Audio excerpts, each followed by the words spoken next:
Good evening, everyone, and welcome. Happy New Year to all of you, and thank you for joining us in the EISA online events.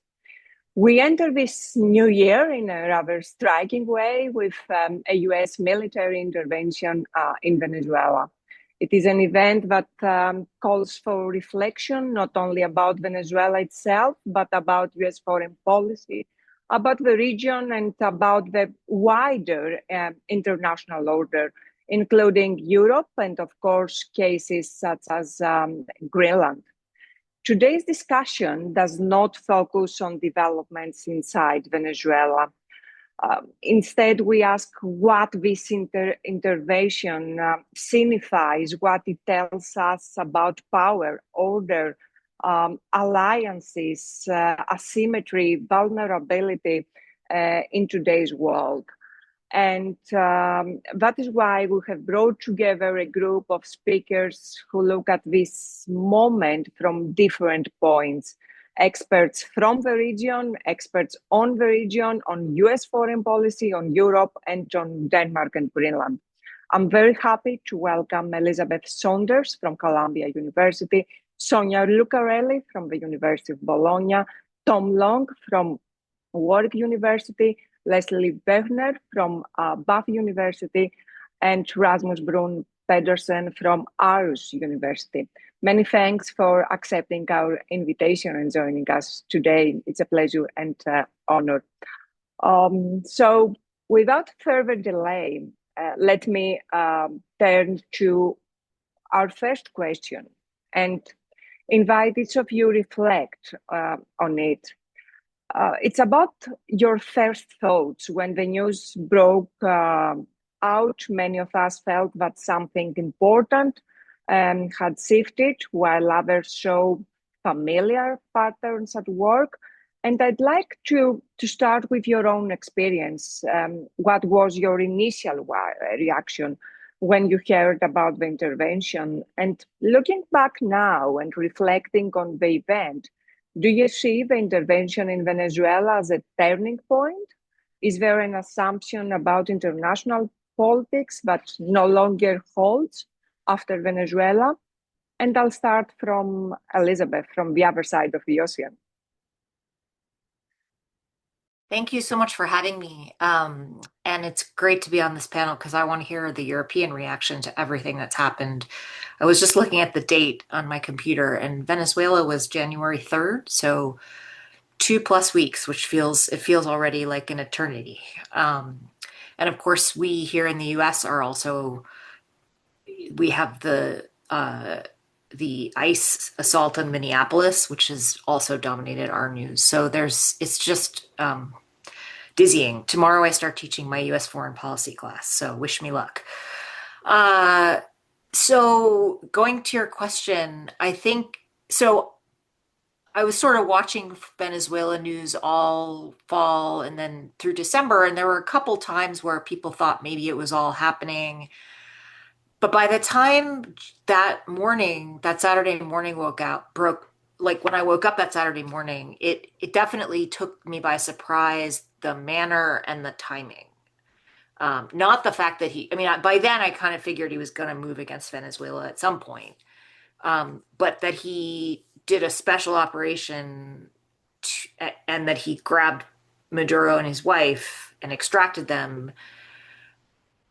I didn't expect that exactly. I think the far more surprising thing was the press conference that later that morning. That press conference was really shocking. And in retrospect, maybe it shouldn't have been, but he said we're going to run Venezuela, and I think we now understand this as a pretty straightforward seizure of the leader and not a change of regime. It definitely is part of a long pattern of US intervention around the world, and especially in Latin America, a long and very bloody and unhappy history that goes all the way back to the late 19th century. So in that sense, it is part of a familiar pattern. And I don't think it's not hard to see other US presidents, other Republican US presidential candidates undertaking the Venezuelan intervention. I think the other thing that really shocked me was that about 48 hours later, Trump turned again to Greenland. And, I don't think we can, it's the elephant in the room, as they say. The news today about Greenland is I think more shocking in some respects, even though there's not a leader who's in a prison cell. I think this is the moment of potential real rupture. I don't think the NATO and Europeans were going to do a whole lot about Venezuela. There's been, it is the Western Hemisphere. The Monroe Doctrine goes back to the early 19th century. There's just not a lot they can do. But NATO is existential for the for Europeans and for Canadians and for the US, I think. I mean, it's really that would be a real I've sort of felt the international order was on its deathbed. I think that would really kill it. So I think I would say Venezuela is not necessarily a turning point. It's just the latest in a long line, which doesn't mean it isn't shocking and important, but I think Greenland actually has is more unusual. I just cannot imagine any other Republican or Democratic presidential candidate pursuing this idea and taking these actions and saying these things. Tom, what do you think? Thanks so much for the opportunity to be here and for organizing this, Rebecca. So I was in New York City when this happened, and the night before I'd had dinner in a Cuban restaurant. So I woke up groggily the next morning and sort of rubbed my eyes when I saw the New York Times notification and wondered if I'd gotten a bad mojito. So it was surreal, and I agree with Elizabeth. Surreal in sort of the timing and the manner in which it happened, although familiar in many other ways. I work quite a bit on U.S. Latin American relations and the history of U.S. Latin American relations. So I'd been talking to reporters in the weeks and indeed months before about the boat strikes in the Caribbean and then off the Pacific. And my impression was that, in a sense, Trump was increasingly kind of boxing himself in when it came to his kind of coalitional politics around Venezuela by increasing the U.S. presence and therefore kind of increasing expectations. But on the one hand, there's a strong element of the coalition around Marco Rubio, but not only, of Cuban exiles, Venezuelan exiles who, with this buildup, were really looking for nothing less than regime change and are at the moment very satisfied to see Maduro gone. But in fact, it actually falls short of what many of them were hoping for.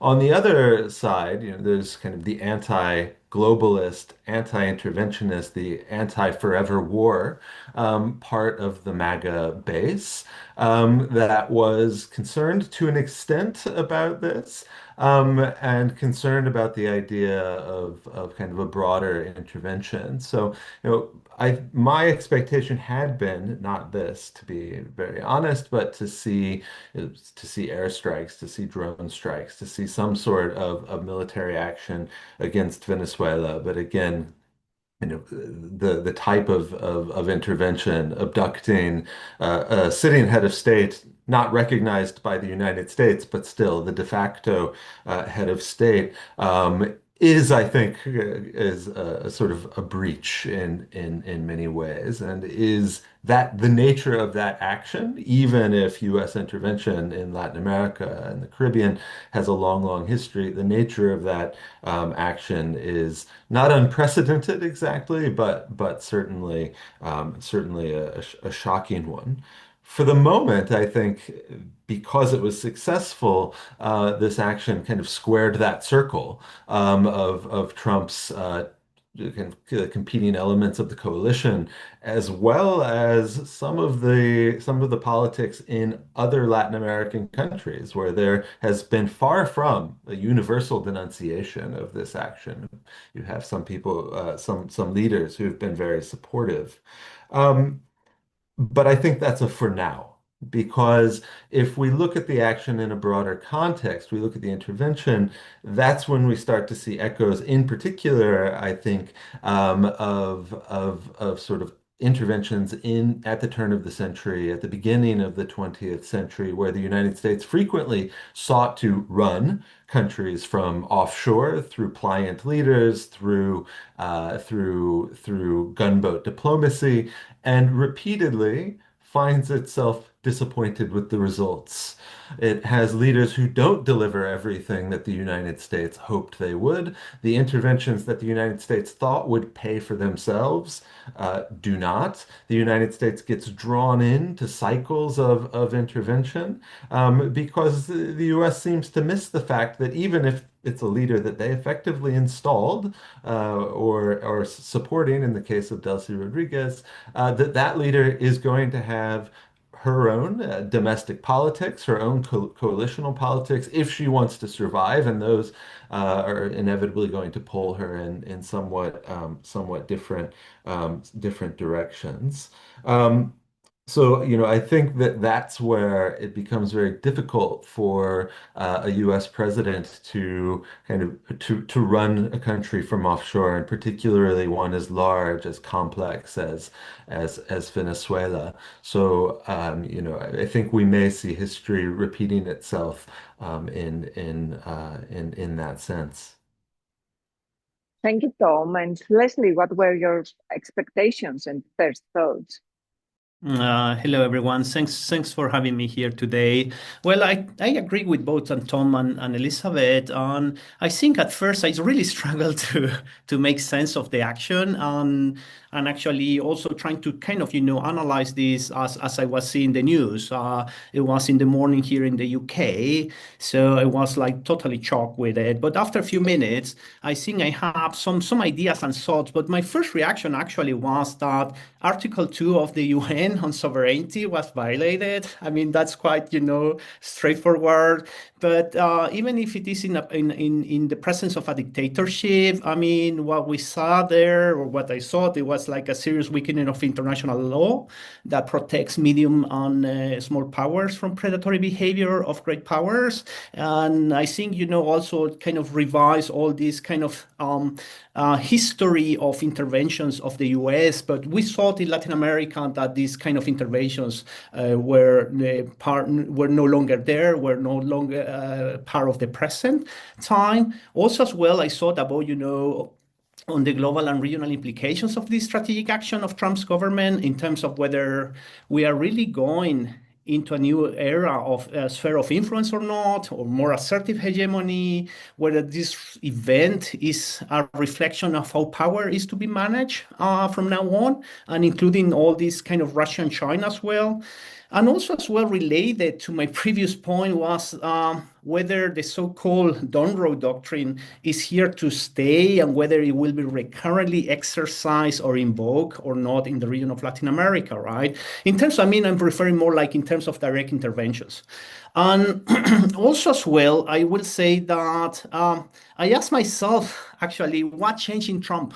I mean in Trump 2.0 from Trump 1.0. I think this is more kind of, perhaps more of like a research question, right? Because if we go back, I think, during the first government of Trump, we also had signals of possible military operation in Venezuela.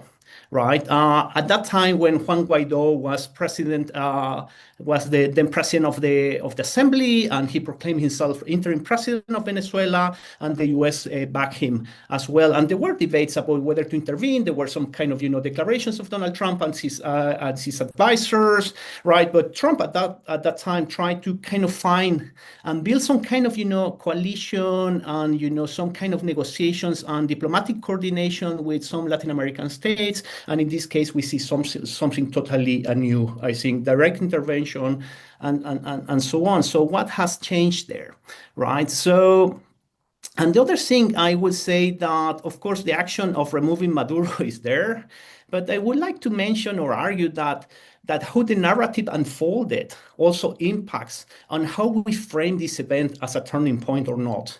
I mean, Trump, instead of unfolding a legitimizing narrative of the action in itself, he started to mention that he was now the president of Venezuela. He also warned Cuba, Panama, Mexico, also Colombia later on, and now we also have Greenland. So I think that's something that, you know, I just wanted to mention as my first reactions to this event on that Sunday morning.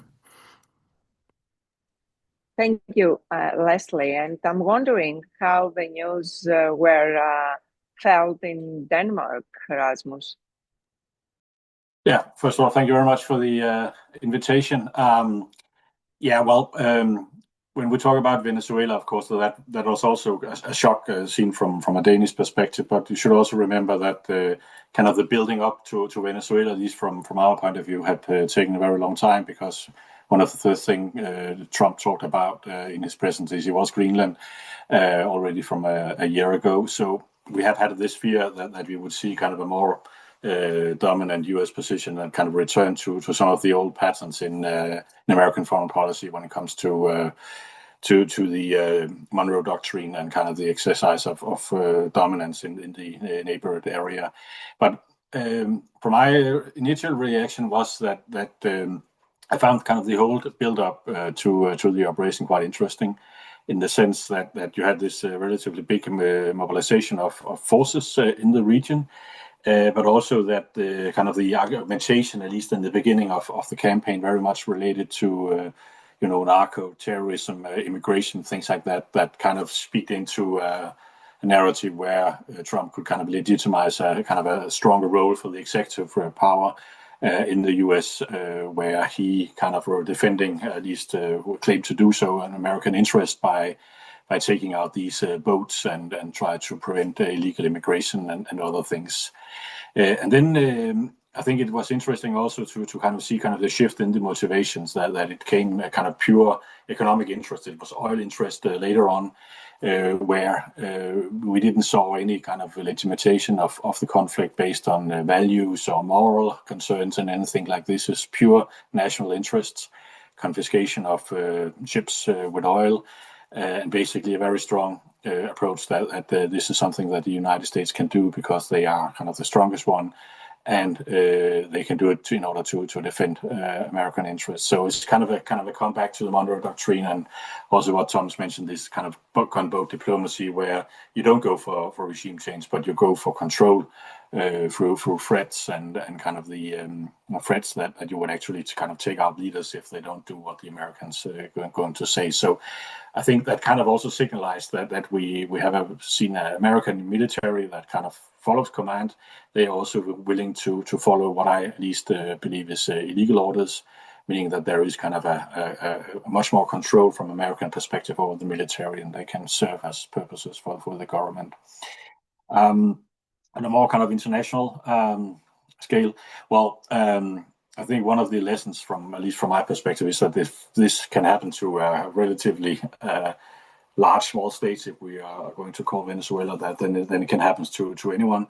And I think also the parallels to Ukraine, that you have a nation with around 40 million inhabitants that are attacked by a great neighbor due to national interests.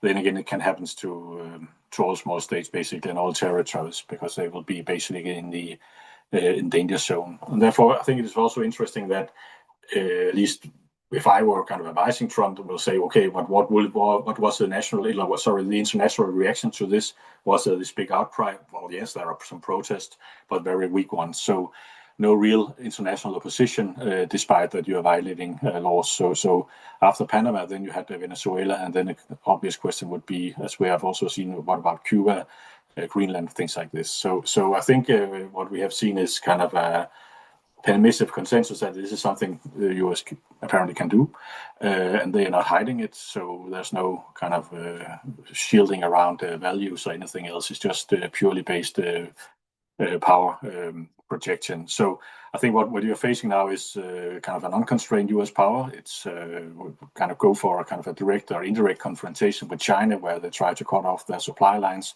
but also a willingness to exercise dominance at the price of NATO.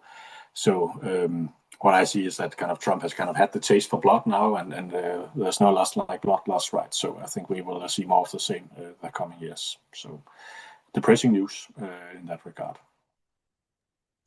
Thank you, Rasmus. And last but not least, Sonia, the Europeans were surprised too. What were your first thoughts, your first reaction? So a lot has been said, and I share, what my colleagues already said. I also have several of them had the impression that from one perspective, I was shocked, surprised, but then if you look more carefully, this is part of a pattern of behavior. Declarations that have been followed that by actual actions by the Trump administration. And if we look at the inaugural address of Trump's second presidency, if we look at the national security strategy of 2025, there were a series of elements that could point in this direction. Probably not specifically on Venezuela, not particularly at this point in time, but definitely something that would echo what has been then called the revision of the Monroe Doctrine in the Monroe Doctrine. There are also probably some reasons to understand the timing in the midterm elections and the concerns of the Donald Trump administration regarding the internal support, which is declining. Having said all this, I'm still very much surprised by the behavior of this administration. And what strikes me the most, and I'm very keen on listening to Elizabeth, for instance, who is an expert on American foreign policy, is how is it possible that this foreign policy that seems to be driven by a sort of man alone with a lot of others that following, in fact, is not stopped or controlled or, softened by some wiser advice. And in this case, particularly in the case of the intervention in Venezuela, the operation sounded very difficult to understand on my side, not only because the Trump made a series of brought a series of reasons for this intervention, which ranged from drug trafficking to there was a more hidden reference to migration coming from Venezuela since a long time, oil, which has been eventually underlined quite a lot, and so economic reasons, the reason to achieve what has been promised in terms of the US role in the hemisphere and so on.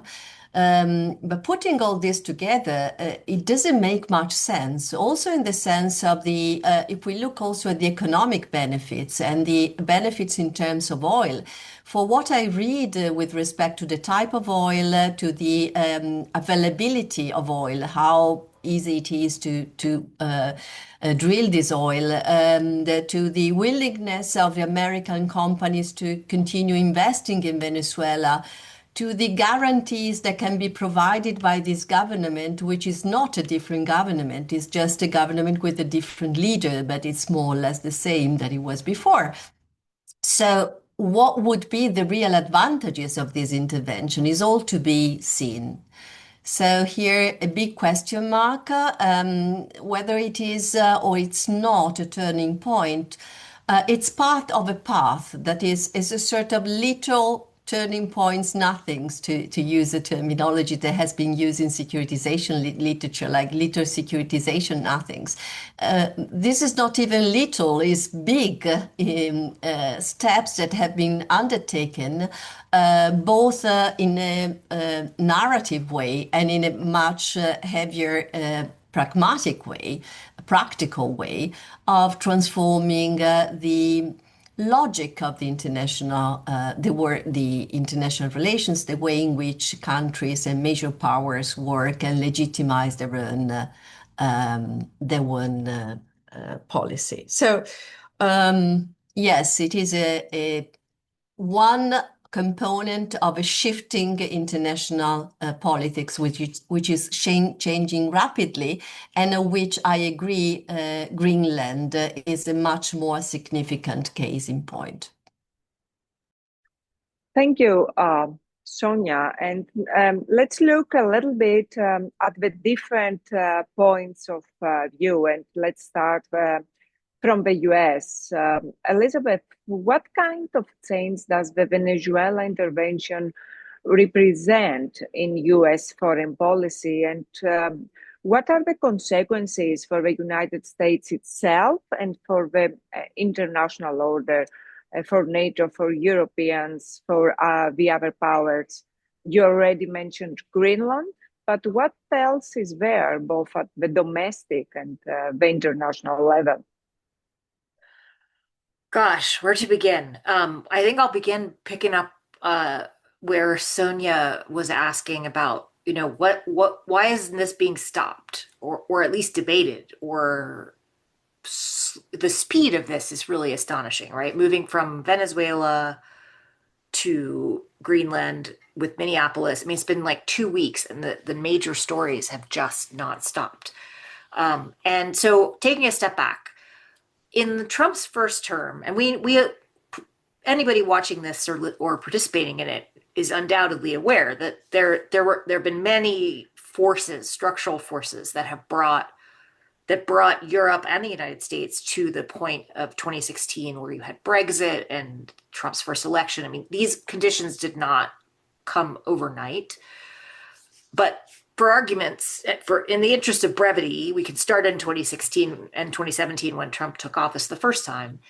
And I think he was both a product of those structural forces and an agent of change. And he had these ideas, but he also had people around him that, checked the most extreme impulses, right? I mean, I think Tom or maybe Leslie mentioned that there had been talk of Venezuela in the first term, but it never came to pass. And in part, that was because, John Bolton was for it, but he's also a bureaucratic operator who knows what it means to undertake a military intervention. And I think one feature that's different this time is that Trump has built the second term around people who will say yes to him. So there's none of the usual debate. There's not even a John Kelly going in there and just saying, "Sir, you can't do this." I think John Kelly enabled a lot of terrible things Trump did the first time, but there's no doubt that when it comes to the deployment of military force, I think Trump mused about a lot of things and didn't really take much action.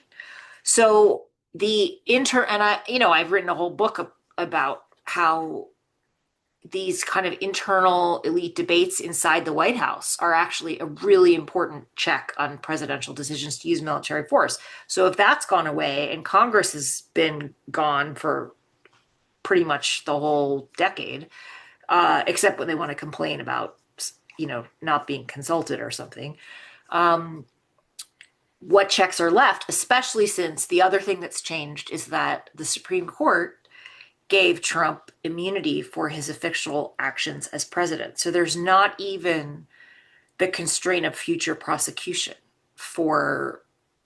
certainly not. I mean, you're never going to get a president prosecuted for a foreign policy action like this, military action like this, but not even for self-dealing and corruption. So you have a permissive environment, and you have a much older president. And I also think you have to go back to Trump doesn't have a whole lot of fixed principles, but he has a few, and he's been very consistent for decades on he doesn't like multilateral alliances, he doesn't like multilateral trade deals, and he likes authoritarianism and authoritarians.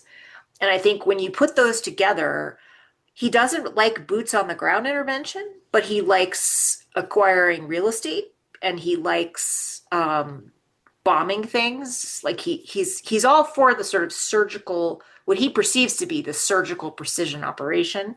The one thing that was really, I remember in January of 2020, on the night before I I started teaching the same American foreign policy class. That was the night when Iran retaliated after the U.S. killed Qasem Soleimani with a drone strike in Iraq. And, that was a direct attack on one of the major figures in the Iranian military. And it was considered a major escalation. And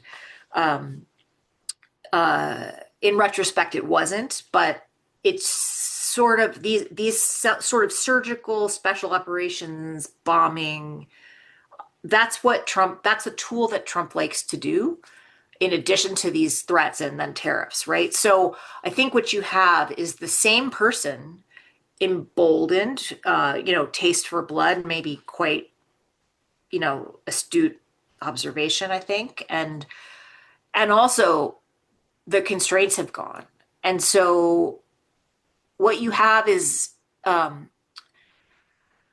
would say we are rapidly, and the other piece of this that I don't think we can forget, and that affects those of us in the US in higher education, but not even in the fields we're in, the cancer researchers, is the gutting of the foundations of American power, right? The gutting of the sciences and scientific research, technological research. You can't overstate how dramatic that has been in the US. The closure to immigration, which is hurting the economy,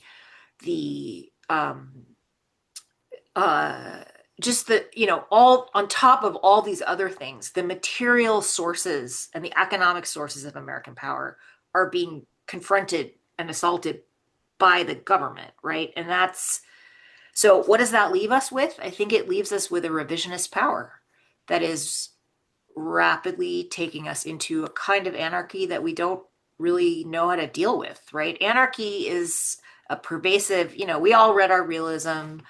And tomorrow I have a piece coming out with Dan Dresner about this, that, there's anarchy, but anarchy doesn't mean chaos. Anarchy has order, even when countries are at war. There are limits, anarchy. The whole point of realists invoking anarchy is that it is a constraining factor on countries, right? Donald Trump doesn't recognize any constraints, and he still controls the levers of power internationally that no other great power has ever had access to, right? The power projection capabilities that weren't even fully developed in 1945, the ability to do Venezuela and then pivot, to Greenland, to take a carrier group from the South China Sea and move it to the Mediterranean when the Iranian protests erupted. Like, this is just like, I try to be very careful about using the word unprecedented, but one man being able to order these things at this speed is actually unprecedented. And I think we have to think about this in a different way than the anarchy that we're used to analyzing. And I don't know where it goes. It's a little terrifying. It's one man in charge of a tremendous amount of coercive power in the international system and at home in the domestic order. I guess the question is why he didn't want to deal with anarchy in a different way, in cooperation with allies against Russia or China, for example. What would you say? Well, I do think he has been skeptical of alliances for a long time. He sees them as, free riding. And it is true. I mean, every piece in Trump 1 about Europe and NATO made the point that presidents going all the way back to Eisenhower from both parties have been coming to Europe and exhorting Europe to do more in its own defense. And it is true that Europe has underinvested in defense and is reliant on the US. On the other hand, 80 years of peace is not nothing, right? It was a pretty good bet up until a year ago. Even after Trump won, right? It sort of survived Trump won. So I think he has telegraphed from the beginning that he thinks alliances make no sense for the US, that it's a ripoff, and he can't conceive of investing in something as a preventive measure that would be good. And he doesn't think about anything. Everything is a zero-sum game to him. So the benefits that the US gets, which are large from the international, I mean, the big critique of the liberal international order is that it over benefits the US too much. So I don't think he can think in those terms, but I think he's thought that for a long time. And what's new is that there's a more permissive environment for these moves that I don't think he really cares that much about the fate of NATO. I don't think he's ever cared. Bad news for Europeans, I guess. Sorry, I'm not the person that you invite when you want to have like a happy discussion. I'm always the skunk at the picnic. No one is happy these days. Everyone is concerned, I think. And Leslie, Elizabeth mentioned that such an intervention would be unthinkable for people in the Trump first administration. And I guess for decades, governments in the region also assumed that direct US intervention was off the table. So how does Venezuela change strategic thinking in South America? What options are now realistically available to governments in the region? And are governments in the region on the same page or not? Mm-hmm. Well, yes. I mean, at least from 1990s onwards, with all the kind of, the redemocratization in Latin America, the shift to neoliberal reforms, right, the insertion of Latin American countries into the so-called, global economic markets, right? But even if we go through the so-called pink tide in Latin America, which is basically this wave of left-leaning governments, but then also the new right governments in Latin America, actually we see that the idea of a U.S. intervention was off the table. The only kind of security concern was at least in South America, was Colombia for the war on drugs, right? But I think on these periods from the 1990s onwards, we see that actually South America as a region, as a sub-region, right, was actually not important for the U.S. And actually not a priority at all, which actually was not that bad for South American states, right? Because it gives them more kind of, strategic options as well. Especially in terms of, advancing more like, or trying to achieve some certain level of autonomy in their foreign policy. Right. But in terms of, when we talk about South America as a region, we also need to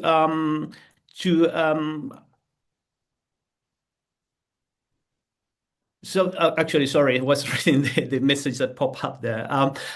So, I mean, when we talk about South America, actually, we have to keep in mind that it is a big region, right, with different interests and different governments, leaderships, and ideologies. So there is a lot of variations on how these countries have reacted to this event of Venezuela, right? So, and so the question, or actually your last question was, if are they all on the same page or not? Actually, they are not on the same page.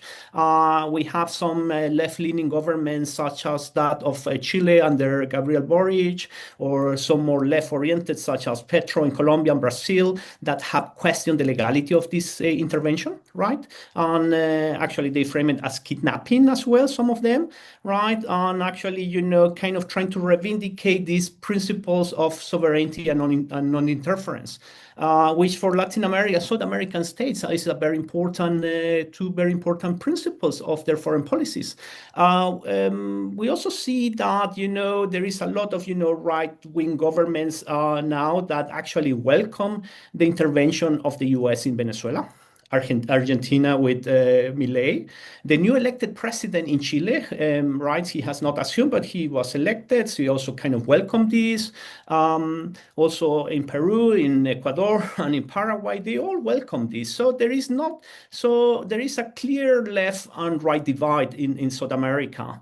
But as far-right leaders are becoming a majority in the region, then we see that actually the overall behavior of these leaders, or kind of what they have expressed, actually is that perhaps it's a good idea to be much closer to the US and to Trump, right? I'm not so sure about that, actually. So However, if we are in an era of spheres of influence, I would say that under this logic of ideological sympathy, or this logic of ideological sympathy, is not a guarantee at all for these states. I mean, they can still experience direct pressures and bullying from the US under Trump, perhaps not in terms of military interventions, but actually certainly it will they might experience nonetheless certain type of pressures, right? So at the same time, I would say that this kind of diversity of reactions actually it poses a problem, especially for right-wing governments, right? Especially this kind of the idea that we should go and align with the US, not only regarding Venezuela but also in other issue areas, right? But that poses actually a problem for these states because what do we do with China? Right? In terms of, China is still the biggest trading partner for South American states, even more than the US nowadays. So that's actually posed a problem for these states. And I would say that actually, if the Latin American, South American states can separate, keep separate tracks of the security and trade, then there is a possibility there. But overall, I would say that these two will always be intertwined when it comes to the relationship with United States. Also, I would say that perhaps what kind of strategic options they have. I mean, I think hedging, right, is still kind of, the kind of strategic option, kind of foreign policy behavior that they are adopting overall when it comes to, this US and China, right? And I would also like to mention about the case of Brazil. Right, Brazil is a bit different than the rest of South American countries because it has always had this kind of self-proclaim and view of being a regional power or perhaps a regional leader. Actually, I would say that in this kind of US intervention in Venezuela, Brazil was the big loser in terms of this. However, Brazil has much more, let's say, strategic options when it comes to the relationship with the US in terms because it's a BRICS, members of the BRICS. It has and actually has shown better capacity to resist, for example, the US measures when it comes to tariff as well. So overall, I think is perhaps is a happy wish is that in terms of strategic option. I mean, one of the things that South American did well in the past, it was about, or relatively well, of course, it was a kind of, a regional cooperation. And I think that has come to a standstill in terms of, regional projects and regional cooperation schemes, but perhaps that is a strategic option that it doesn't happen overnight, but is always there in terms of, creating certain umbrellas to protect themselves from a more assertive US approach. Thank you, Leslie. Tom, what do you think? How does this moment resonate in Latin America? And do you see US policy accelerating regional cooperation maybe? Leslie said that it's a standstill, but still is an option. Can you see patterns from the past coming into the forefront again, or does the intervention creates new space for divide and role dynamics among states in Latin America? Yeah, thanks for the question. I guess as Elizabeth said, Trump doesn't care about cooperation in NATO. He certainly doesn't care about cooperation in Latin America. I think, not even on his radar, to the least. In terms of the reactions in Latin America, I think there are some really interesting aspects of this to highlight. One is, if you think to the beginning of this second Trump administration, Canadian reactions to the tariffs, Canadian reactions to the aggressive 51st state type of rhetoric coming from the Trump administration. And similarly, I think in Europe, was this sort of shock, like betrayal, really, of betrayal of a perceived special relationship, when it's clear that with Trump, there are no special relationships. If you look at Latin America, at Mexico in particular, which is facing many similar types of threats, similar tariffs, similar violation of trade agreements with the United States, the reaction was kind of, it's the United States. What else do you expect? This is what the United States does to Mexico. This is what the United States does to Latin America. And so while there certainly is a strong reaction against Trump in many respects, though not always, as Jochen pointed out in the Q&A, not always against the removal of Maduro. Here, I think there's more to dig into, but it's rarely this sort of shock. How could the United States do such a thing? I was in Guadalajara in December, and a Mexican colleague, Jorge Schiavon, started his presentation by giving a list of all of the US presidents who he thought had been worse to Mexico than Trump. Right? So there's that kind of sense of historical context. This is what the US does. But when we think about kind of regionalism and regional reactions in a broader sense, this has really underscored divisions amongst the region, and I think that's part of what Leslie was pointing to. We have a clear weaponization of the asymmetry that has long characterized U.S. Latin American relations. It has long kind of been used by the United States, but I think in a way that returns to a kind of aggressive weaponization of asymmetry that we hadn't seen in this way in the post-Cold War period anyway. On the other hand, we have the United States kind of fomenting exit options from potential regional cooperation, fomenting the rise of the far right in Latin America, or ideologically sympathetic regimes. So, a $20 million swap for Javier Milei right before elections to try to stem a currency crisis. Basically, a public intervention in Honduran elections to try to give a boost to the candidate seen as most sympathetic to Trump. Strong support for Daniel Noboa in Ecuador due to the kind of perceived sympathies. So we have that attempt to really foment those kinds of divisions in the region. And so this is why we see, I think, not just kind of a variation of reactions, but perhaps even a deepening of divisions. That He's deepening. doing that in Europe too, of course. Yeah, Which is the yeah, other right. thing. Yeah. Right, of course. I Yeah. mean, though, maybe there's a little bit more unity around NATO from Europeans, though certainly, I mean, this is a game that's being played elsewhere.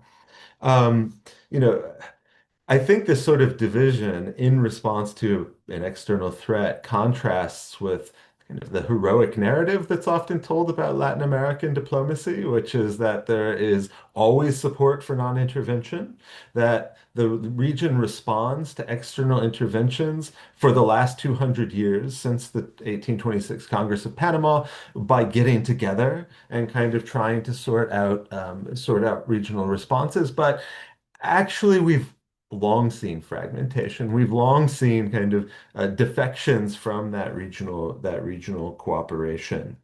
And so in that sense, I think we see something that's not totally unprecedented. It also matters a lot and I think this also matters a lot for the sort of the public support that we see in many Latin American countries for the removal of Maduro. Maduro, in a sense, was the perfect target. Is incredibly unpopular, not just in Venezuela, but around the region, blamed for high levels of Venezuelan migration, which have also become very unpopular in the domestic politics of many Latin American countries, fueling the rise of far right leaders because they've been very successful at linking Venezuelan migration, incorrectly in most cases, I think, but linking it to insecurity. This is something that the Chilean far right cast, the president-elect that Leslie mentioned, this was his calling card. during the campaign. It was also perfect because taking out Maduro was seen as a way of taking a shot at China.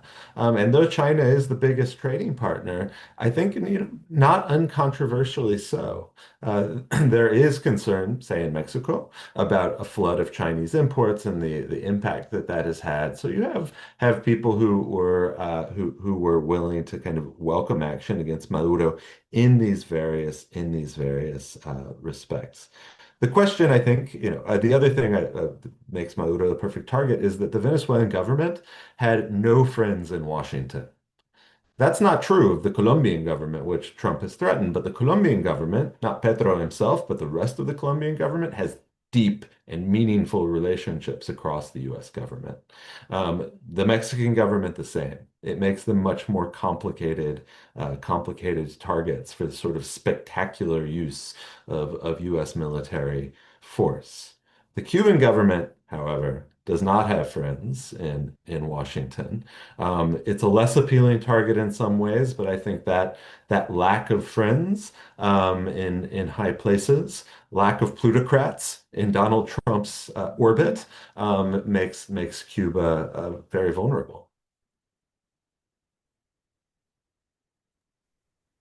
Thank you, Tom. And I think the question of divide and rule and solidarity will be a big issue for Europeans too, as Elizabeth pointed out. And this leads us to Rasmus. And Rasmus, I'm wondering how far is Greenland really from Latin America today? Can you imagine an intervention happening in Greenland? Or is this something unthinkable for Danish people? What options really do Denmark and the allies have? Well, to give a short answer, I think definitely there is a big concern that we will see a U.S. Intervention or annexation of Greenland. This is definitely on the table. And we are also kind of preparing accordingly. Again, we of course hope that we will not get to that point, but again, it's definitely one of the scenarios. But again, I think the answer to your question is a little bit more complicated because there has been a lot of focus on security when it comes to Greenland. But again, in reality, it has been a conflict that we have had with the United States since the first Trump administration, where Trump also proposed to buy Greenland from Denmark. So it has kind of been a long ongoing conflict in the sense. And I think when you kind of compare it to Venezuela, there are certain similarities because there are at least a perception of that you have a lot of economic interests when it comes to Greenland. You have rare minerals and you also have the opportunities to do mining up there, which potentially holds a lot of economic potential. But again, it's very difficult to extract simply because of the Greenlandic nature and it's very, very expensive to do. But it differs in some respects. So again, there is this conflict about whether you would like to have control over resources, which is definitely a factor when it comes to Greenland. But again, it's also something else because kind of acquiring or buying Greenland would also allow the Trump administration to increase the American territory. And again, if you were to make a comparison, I think it's bigger than the Louisiana purchase many years ago. So I think that's definitely also the case. And you should also remember when it comes to territorial expansion that if you get Greenland or control over Greenland, you will also have territorial claims over a part of the North Pole as it stands right now. So it's a big chunk of territory that you can get. But I think there are kind of two tracks in the conflicts over Greenland. One is on the security side and one on the economic side.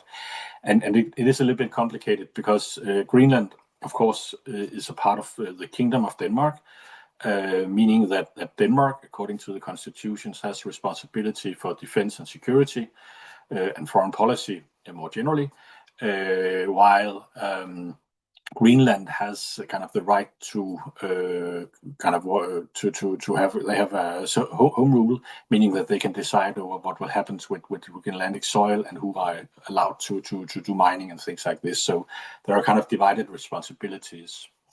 But if we look at the kind of the security stuff that has been focusing very much, and this is kind of a Danish problem, so to speak, because we are responsible for handling this. Then, of course, when you look at Greenland, it's in many respects kind of the weak link in the Western Hemisphere. It's a big country with a small population, and Greenland doesn't have an army themselves. They totally rely on Denmark and NATO, and also the US presence there. And as it stands right now, we don't see, despite what Trump is saying, there is absolutely no threat against Greenland as such. And again, if you kind of look at the map of Greenland, then there will be no threats on the invasions on the east coast. There are no populations there. There are only very small villages, and there are no inland roads. So kind of the interesting side on Greenland is the west coast, which will be in deep NATO territory. This is also where kind of the American defenses used to be positioned. So there's kind of no threats against Greenland, but what Greenland does for the United States is that it plays a role in the defense of the US due to its positions, because there have been radar bases up there that are able to detect missiles, and this is what they do at the Pitufik base in the northern part of Greenland. And as it stands now, with the defense agreements between Denmark and Greenland and the United States, then the United States has unlimited military access to Greenland. Again, so if they want to build more radars or develop missile launchers or whatever, they can just do it. They can just ask, and we will probably say yes. If the United States want U-boat bases, that will not be a problem. I know from my sources in the Danish ministries that Denmark even offered last year to co-finance a building of U-boat bases up there, which was kind of rejected. So right now there is one base up there from the American side that kind of look at the radar base up there. But during the Cold War, there was between 14 and 17 bases up there. And I think when the numbers were highest, you had 10,000 soldiers up there, and now you are close to 150 to 200 soldiers. So it's definitely an island where you don't have much military sources, and we haven't kind of seen a build-up in the region for many years. And one of the reasons for this is that it was decided back in 2008 with the Ilulissat Declaration that the Arctic had to be a low-tension area. So basically, all the Arctic countries agreed that they will not make military build-ups in the Arctic region. That kind of slightly changed in Russia after 2016. In 2019, the US declared that they saw Arctic as a region from where they could be attacked. So therefore, we saw kind of a securitization of the region.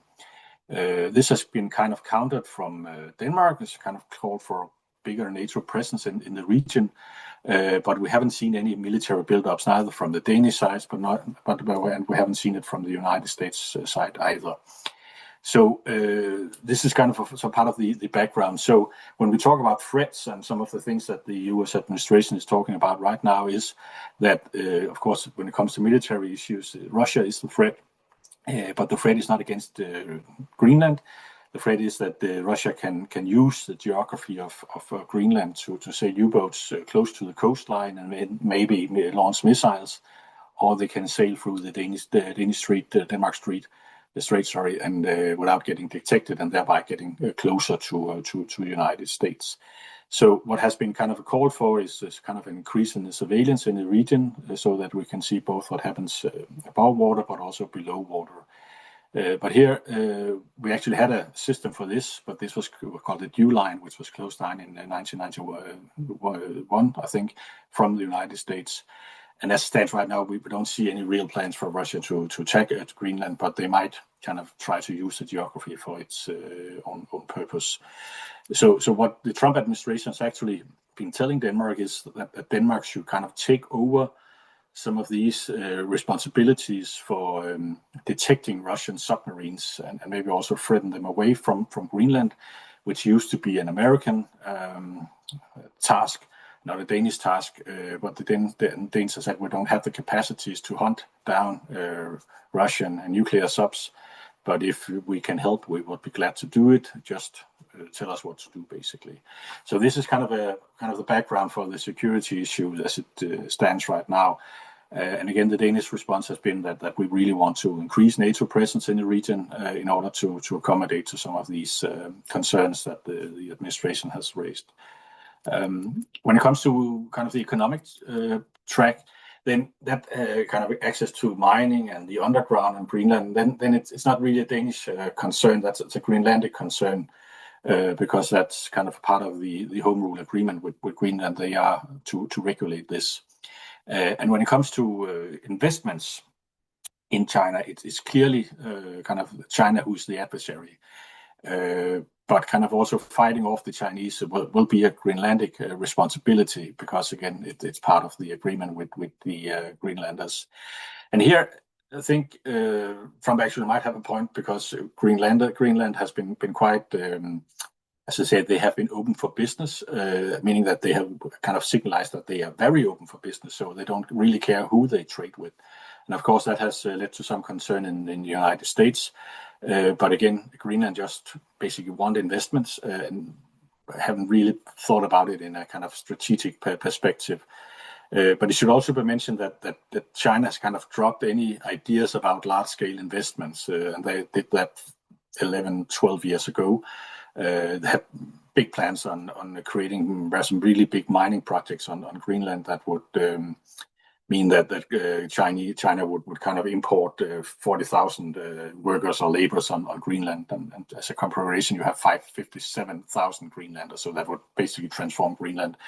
But that was dropped many years ago, and we haven't seen any kind of coherent Chinese plans for getting in there again. So I think also when we talk about investments, I think Greenland is very open for American proposals for investments. We have seen that some of the tech companies has been quite interesting because they can get control of minerals and rare earth things like this. But it's also a possibility to build really big data centers up there because it's quite cold, so you can easily cool them down. But I think for Greenland, this is interesting, and I think if we saw kind of here an American investment plan, I think they would be quite open for that. But in the present situation, we haven't seen any kind of orchestrated American investment plan for Greenland. So this is kind of where it stands right now. So what will happen next? Which is a really good question. If we were to find a kind of a cooperation scenario where kind of we found an agreement, then all scenarios would kind of require a Greenlandic referendum, meaning that they have to vote for independence, and then they can either opt for kind of getting integration into US, which is at least was a dream for many Americans, so that they would basically say, well, we want to be independent, but we will use our independence to be integrated in the United States and have a status like Puerto Rico or something like this. But it could also be used to obtain free association with the United States, where some of the models that we have seen, for instance, on the Marshall Island could kind of, be used as a template, but probably with an agreement that would also kind of secure a guarantee that would ensure that the Greenland would only be open for American investments in order to appease US. Then, of course, there has also been some discussions on whether we could see kind of a continuation of the status quo where Greenland would still be a part of Denmark, and then you could make the different agreements that they want to make with the United States. But it seems, as it stands now, that the integration scenario, at least the voluntary one into US, is completely off the table. I think the last opinion poll on Greenland said that around 5 or 6% of Greenlandics support integration into US, and the rest reject it. So that will probably not happen with a referendum. The question of free association is also out of the question right now, simply because Greenlanders are terrified for what the United States would do. So what we are looking at now is that the Greenlanders have kind of said that they want to continue to be a part of Denmark and try to use existing framework to negotiate with the United States. And as it stands now, US has kind of said that this is not an option. Which kind of leads me to the answer to the question. So yes, the military operation is clearly something that we fear at the moment. We just learned today that the 11th Airborne Division in Alaska is on high alert, meaning that we should be able to deploy around 1,500 troops in Greenland. They have been trained for Arctic fighting, so it's definitely on an issue. Officially, I think it's meant for Minnesota, but again, it is a division that has been trained for Arctic warfare. So this is something that we take very, very serious. So what Denmark is trying to do now in cooperation with Greenland is, of course, to try to make this a NATO issue, draw NATO in, and try to convince NATO countries to propose a NATO mission in the region so it can accommodate the American fear in the region, and also signalize that NATO is part of the solution and NATO can actually deter in the region in order to prevent an US invasion.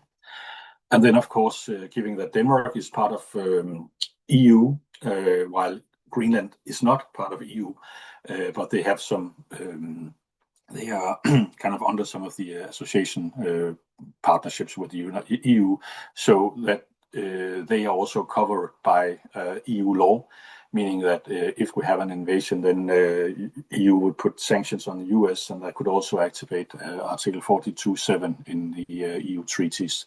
So that has been kind of a part of the Danish small state strategy to try to seek shelter from by cooperating with our allies and try to draw the NATO alliance in, but also the EU countries as well. Whether that will be sufficient is an open question, but this is where the situation stands right now after the meeting today in Brussels. So the short answer is definitely we really fear that this will blow up, which also means that we are very aware kind of that the future of the NATO alliance is very much in our hands and how we react on Greenland. So it's a big burden right now for the Danish Foreign Policy Service or the Foreign Affairs Service, because it's really, really tense at the moment. Thank you, Rasmus. The NATOization of the Greenland issue is a very interesting perspective, but then I need to go back to Elizabeth and what she said. Someone has to persuade Trump that this is in his interest. And I'm wondering if the Europeans can do it, Sonia. I think we all agree that Europe finds itself in an awkward position. The distance from the US is growing, while the order within which the EU developed is cracking, if not collapsing. So what options do Europeans realistically have? What can they do? What maybe how resilient is the European Union's principled norm-based foreign policy in this context? So starting from your last bit of question, this imposes, in a sense, me to go back a little bit. And so far, the EU has not been really going very far into having a real European firm stance with respect to Trump's weird foreign policy, which is frequently irrespectful of international law norms. I mean, everything the European Union has based itself upon. And probably we started this meeting talking about Venezuela, and the fact that the European Union has been so silent, and even European states, most of European states, with the exception of Spain, have been really silent, cautious in criticizing Trump's operation in Venezuela, which was an open violation of international norms. So there was plenty of reasons to be critical of this move. It was also a way through which probably Trump tested the ground, and the lack of a response, of a real response and accusation on the side of the European Union in the joint statement or individual member states have led has probably even accelerated his steps towards claiming sovereignty on Greenland.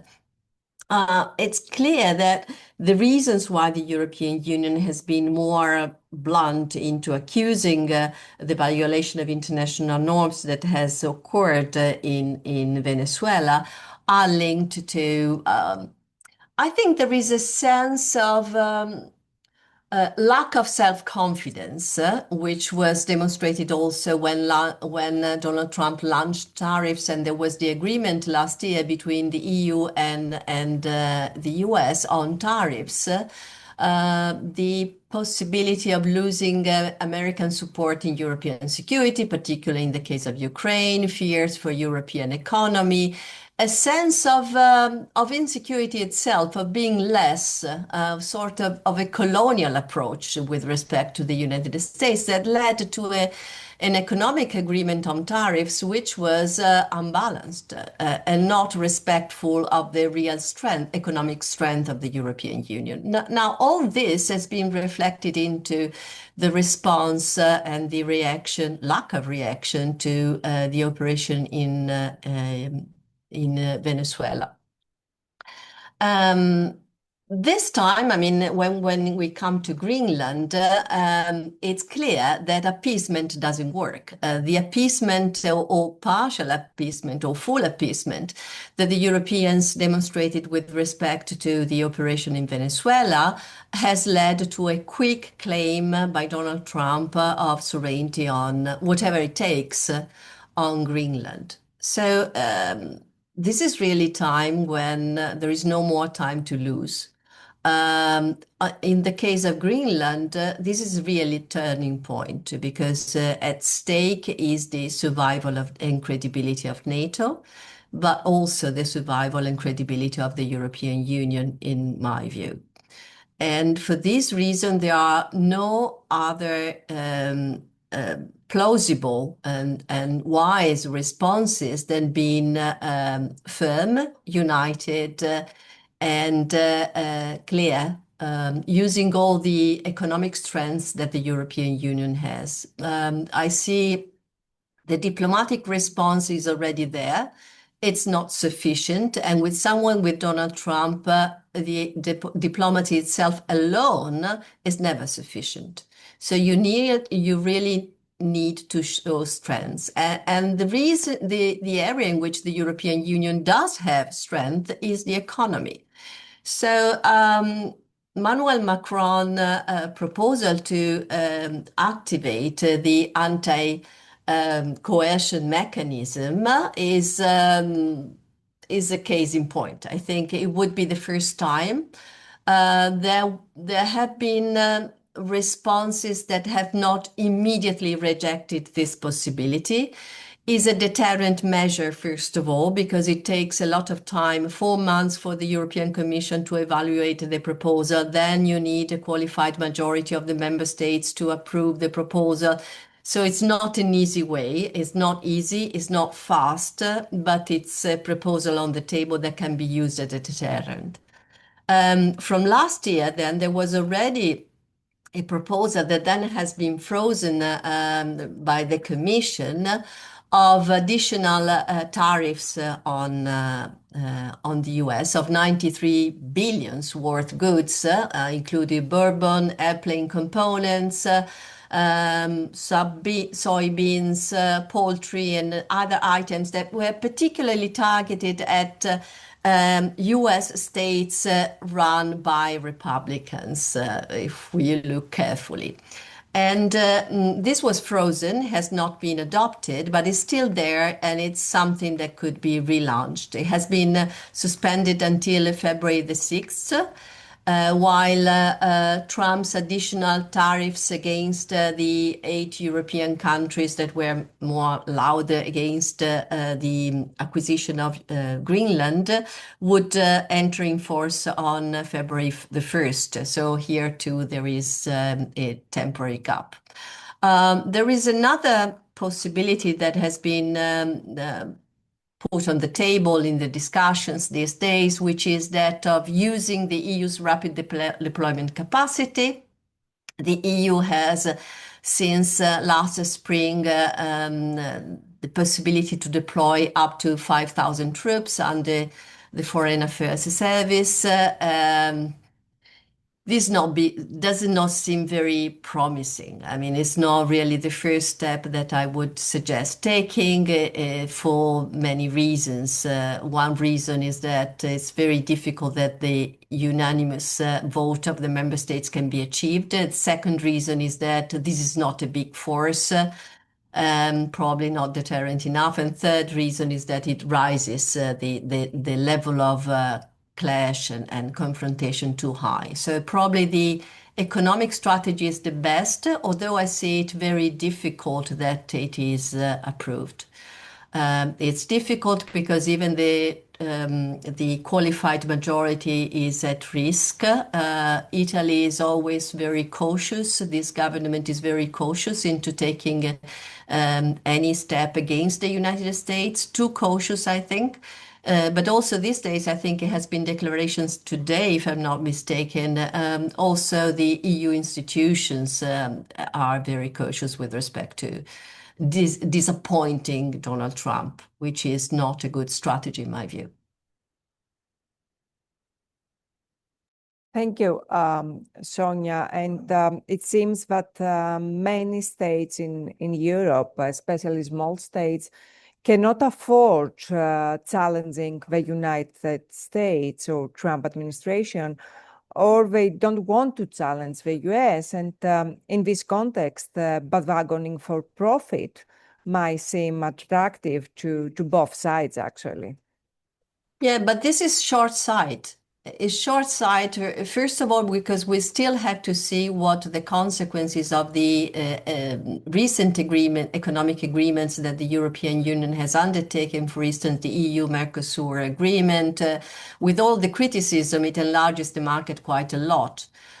We still have to see what the other steps of the European Union that has been undertaken recently with respect to broadening the market and the partners in trade will lead to. So I think that a little bit of more self-confidence would be helpful, and thinking in terms of the big EU market and not in terms of the small state markets, that would help quite a lot.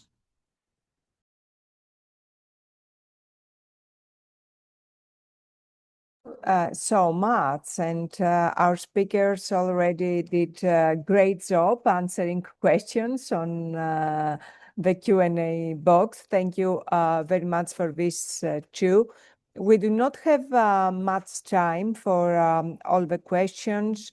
Sonia already answered the anti-coercion instrument. And I want to bring up the question about US interest and US grant strategy. Elizabeth, can you see this movement being in the interest of the US at the long term? No. So I've been trying to make sense of what's going on, how to think about Venezuela and Greenland in some kind of a framework that political scientists or economists can recognize. And I keep going back to the principal agent problem. And in Venezuela, the issue is, what are the stated goals of this intervention? They're either, get oil, which is, as the panelists have already said, like not the best kind of oil. We're not set up to refine it the way we refine other, oil from the Middle East and so forth. Or it's also maybe about drugs. But the problem is that and if I can put a plug, we have a new podcast coming out, hopefully tomorrow, run by the students of the Saltzman Institute at Columbia. It's a student-driven podcast, and they got two Columbia professors who are Latin America experts. And they make the point on this podcast, and it'll be distributed by Good Authority, which hopefully all of you read anyway, goodauthority.org. They make the point that the illicit economy is so embedded in the governments in Latin America that you can't just remove Maduro, for whom nobody is going to shed many tears, right? Which gets to this point that one of the listeners said, that one of the questions said, lots of people welcome this in Latin America, but you can't just do that and then wag your finger at the new government and say, do what we want, because you cannot keep this military pressure up forever. And then you get a credible commitment problem where they'll promise to dismantle the illicit networks, and the minute the pressure is relieved, they will go back to doing what they were doing, right? Because the interests do not line up.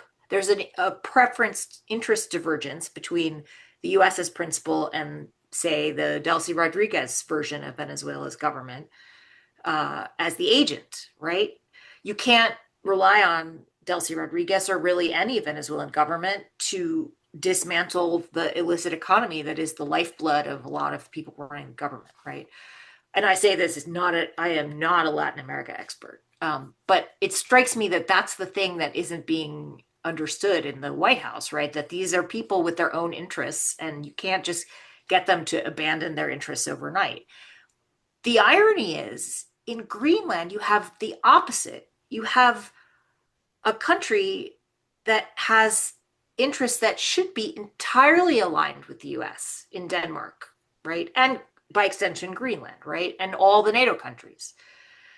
And it doesn't mean that it's perfectly aligned, but the reason why this has worked, this arrangement has worked, is that we trust the Danes, or we used to. I mean, most of us still do, right? The US government trusts the British government, the French government, the Danish government. So we can actually achieve whatever we want in Greenland without having to take it over. And that's an instance where delegating to an agent makes a lot of sense for the US. So I think the point about international law was quite well taken in the comments, that, it's one thing to look at this as the death of international law. But if you put on your super cynical hat, which I always try to do, if you just want the best deal for the US, you're not going to get it in Venezuela by doing just this, and you're not going to get it in Greenland by overturning what is already a really good deal.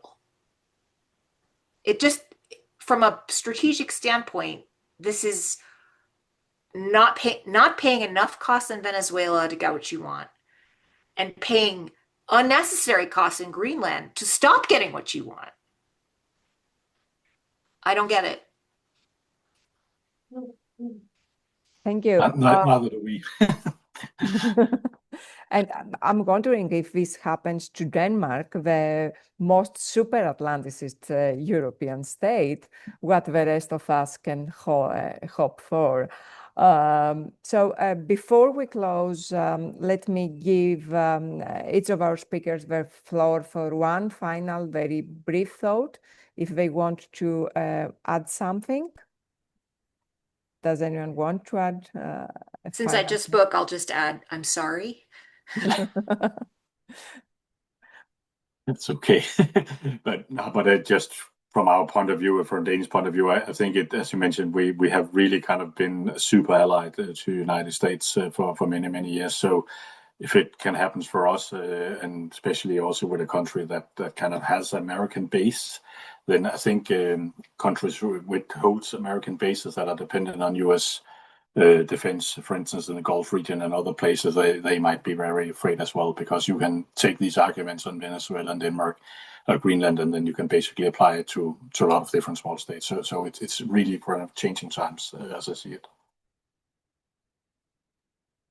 Tom?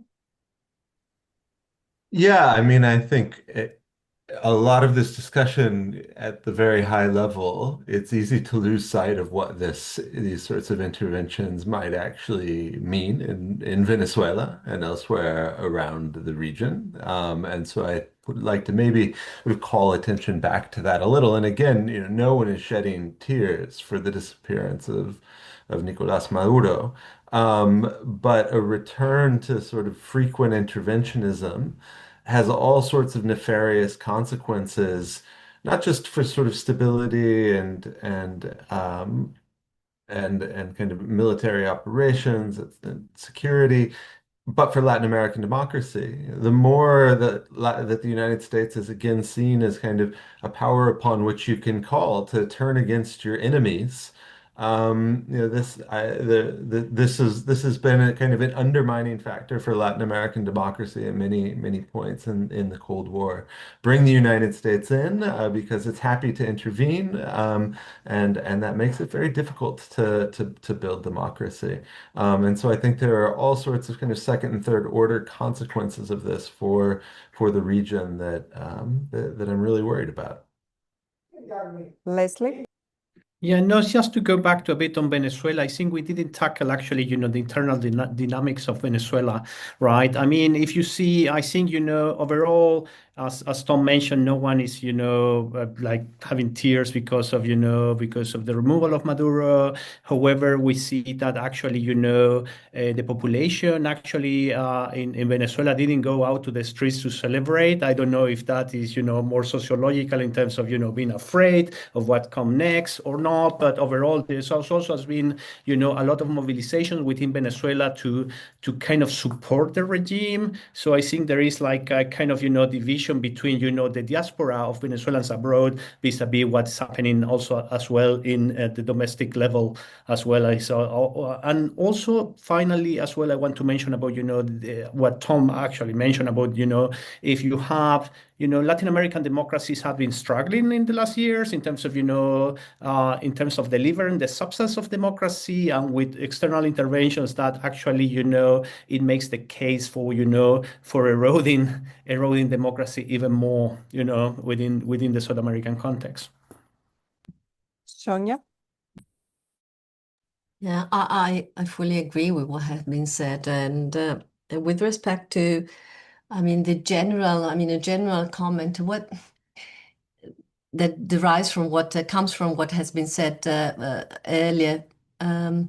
What is puzzling the most is that some of these decisions seem to be completely, if not irrational, unintelligible with respect to even to the national interest of the United States. So in reality, getting sovereignty, full sovereignty on Greenland, honestly, it's difficult to understand what it would bring in terms of a national interest, given the fact that the United States are allied to Denmark and so also Greenland. There is a military basis there. There was more military presence that was escalated years ago, but can be, brought back. There is the possibility of economic agreements. So it's really not really understandable. And even in the case of Venezuela, as I was saying before, even if we look only at the economic interest, I really wonder the extent to which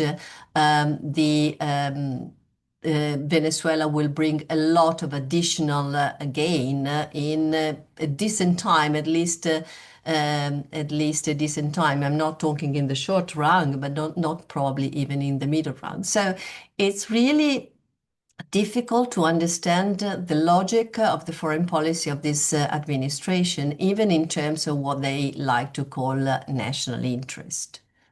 And most of all, the participation, the alliances, the participation in international organizations, the multilateral order that the United States have most than others contributed to create, is not considered at all when analyzing the national interest. So getting rid of NATO is probably not considered a big problem with respect to gaining sovereignty on Greenland. So that's, yeah, I tend to be quite negative. Of course, the situation is complex, is not happy, and it's dynamic. And there are always more questions than answers. But thank you so much for joining me today, for being part of this conversation. I thank our speakers and everyone who joined us today. I learned a lot. Hope you learned a lot, and there's so much food for thought. I need to say that I'm grateful to all our speakers, not only for their thoughtful insights, but also for their flexibility, as we didn't have much time to organize this event. Thank you, and I very much hope to see you again in future EISA events. Thank you, Rebecca. Thank you. Thank you. Bye-bye. Thank you. Take care.